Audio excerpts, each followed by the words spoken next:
Hey guys, today we're going to talk about the newly announced 4 Space Marine Battleforces and if you should pay them any attention, buy them for your collection or perhaps not. So without further ado, let's dive right in.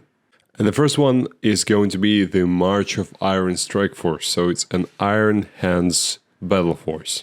And it consists of 2 Redemptor Dreadnoughts, 1 Primary Tech Marine, 1 Iron Father Pharaohs, 10 Intercessors, and 1 Iron Hands upgrade pack. So each Battle Force has an upgrade pack associated with that chapter in it.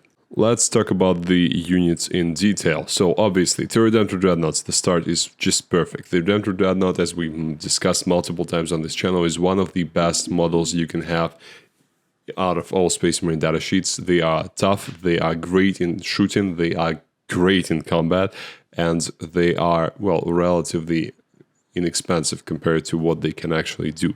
Obviously, 100, I think it's 180 points nowadays for the Redemptor is nothing small of a price, but they definitely are worth it, and I would personally, no matter what chapter I would play, I would start my list with 3 Redemptor Dreadnoughts, just because they add so much for their price that it'll be extremely hard to replace them. And especially with Iron Hands, when you can fix them up, so fix up to 3 wounds max on each of them, and probably even more with the certain Warlord trait, which I don't remember. I think it's Adept of the Omnissiah, which allows you to have D3 plus 1 wounds healed by the ability, the Tech Marine ability. So a very, very good chapter to have a lot of Dreadnoughts and especially Redemptors in. Next is the Primaris Tech Marine. Well, Primaris Tech Marine is good. I think he only costs like 5 or 10 points more than the non-Primaris one, and he's definitely worth it. He gets more shooting, he's much better in combat,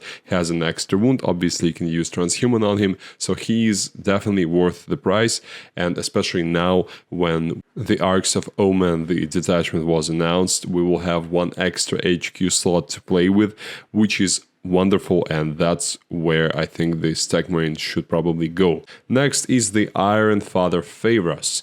Well, this fella was extremely good at the start of the Iron Hand supplement life cycle, because his aura of 5-up invulnerable save did work on everything, not only infantry units like it is now. And because of that, I'm not sure you really want to pay so many points for him instead of just bringing an extra character of other type, like a Librarian, which is a very good addition for an Iron Hands army, or Chaplain, or a Lieutenant, Captain, whatever.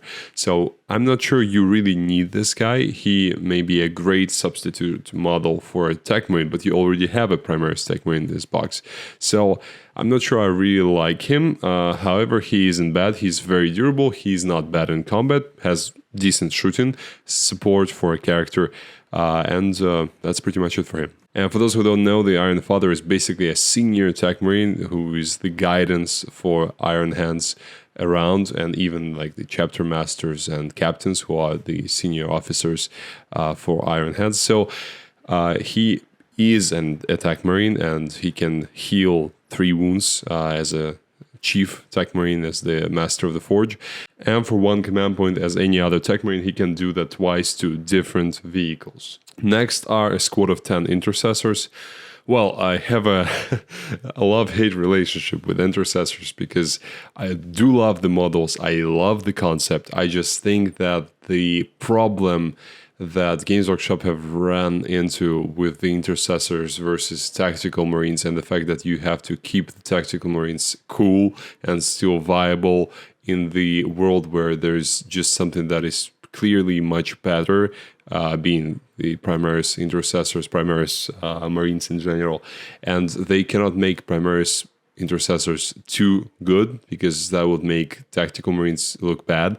And that's why virtually nowadays there's no real difference in taking intercessors versus tactical marines, apart from the fact that they get like 1 extra attack, which are still very poor attacks, which are not going to do anything, and their bolt rifle is AP1, which is rarely again doing anything, and is extra 6 inches compared to a bolt gun. So I think there should be something done to intercessors, make them more interesting, and I think the way to go for Games Workshop would be to be not afraid of adding something extra for the intercessors and making the gap between the tactical marine and an intercessor wider, because I think that's how they initially intended it, with extra wound, because back when intercessors were 2 wounds and the regular tactical marines were 1 wound, that's when the difference was really present. It was really there.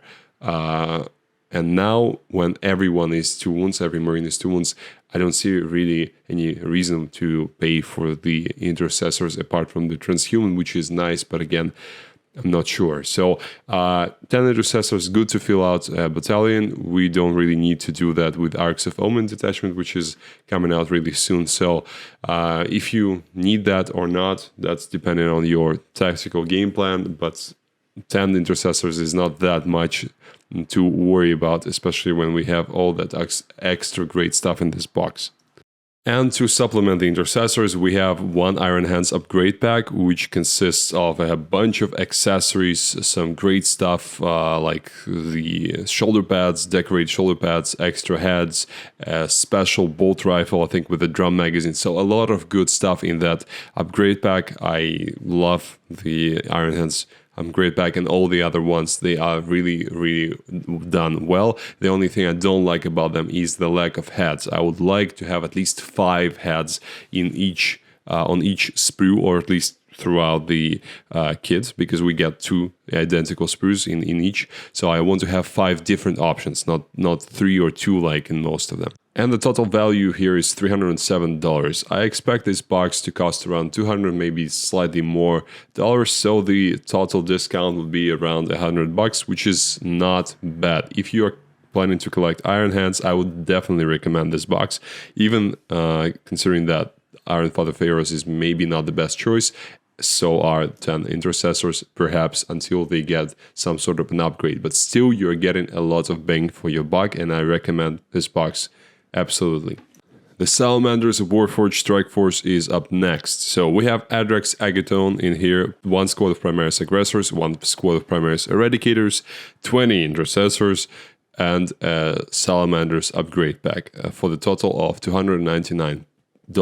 Let's run through each unit individually and analyze how valuable they are.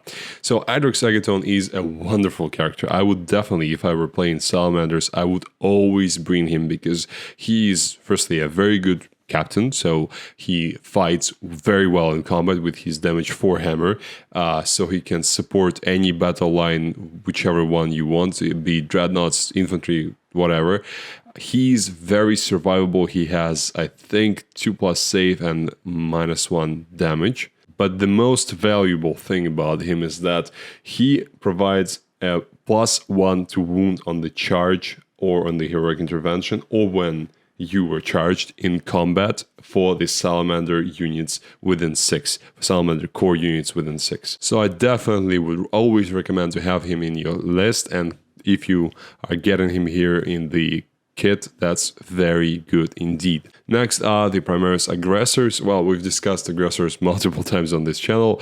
Obviously, you would want to run them with Flamers and Salamanders, because you want to get the best out of your Super Doctrine, the Assault Doctrine, where you get +1 to wound for those Flamers. But still, well, aggressors have a problem with survivability, I think, and they're slightly too expensive for what they do. So they're not perfect, but they are good enough not to be a burden on this box. I still would like to have some of them in my force, especially nowadays with Armor of Contempt, when they have at least a 6-up against AP4.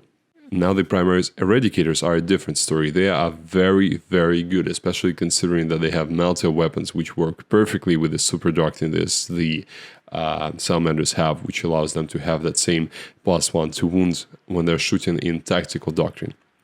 So, very good unit, relatively reliable, relatively durable, doesn't cost a fortune, so very good. The only problem is it's only 3 models, so you would definitely have to buy more of these. The 20 Intercessors, I think, is a problem of this box, because even when you had to run a battalion with 3 units of 5, well, then it would at least makes some sense to have so many. But nowadays with Arcs of Omen detachment, if I understand correctly how it's going to work, I'm not sure you really need so many intercessors in your collection at all. So if you're just starting out, that may be okay, because rules are constantly changing, and tomorrow or a few weeks from now, something may come out and the intercessors may be very good again. So mark my words, don't write intercessors off for now. But if you already have the intercessors in your collection, and a bunch of them, having 20 more may be just a bit too much. And the Salamander's upgrade pack, which would be enough for those 20 intercessors, is a great addition. As I said, I love upgrade packs, and the total value, as I said already, is $299, which would be again around $100 discount, maybe slightly less in this case. That's, I think, the lowest value Battle Force out of all of them for. Next is the Storm of Chogoris Battle Force, which is obviously the White Scars one. And I really, really like this one because it's very thematic and the value is there. So we have a Primaris Chaplain on bike, we have Corsara Khan, 2 Outrider units, Outrider Bikers units, and 2 Invader ATVs with, again, a White Scars upgrade pack. And the total value here is $329. So, Primaris Chaplain on bike is an auto-include in any White Scars army whatsoever, so the fact that we have that here is extremely good. We really need a chaplain in our White Scars force for the +2 to charge, because even though you have some great abilities to enhance your charges with psychic powers and the relic, the Plume of the Plains Runner, the name I think is, you still need multiple auras of those abilities to be able to charge effectively throughout the board. So very good to have a chaplain, especially for the charge abilities and for +1 to wound from the Exhortation of Rage. So incredible model. You can build him as buff in one, you can build him as a combat character, so you should definitely have a chaplain in your army. I've said enough about the chaplain already. And next is the Corsaro Khan. So he is again an auto-include in my opinion, because he provides that same aura of +1 to wound that the Adrax Agatone does, and he's also great in combat. He has a wonderful mortal wound dealing bird on his arms, which is, I think, very cool and thematic. So I love this character. I would always recommend to bring him anyway, and we have him in this Battle Force. It's a rarity when we have several characters in one Battle Force, one box set, and all of them are very useful and great currently. It's a very rare thing. Games Workshop don't do that often, so we should be thankful for that.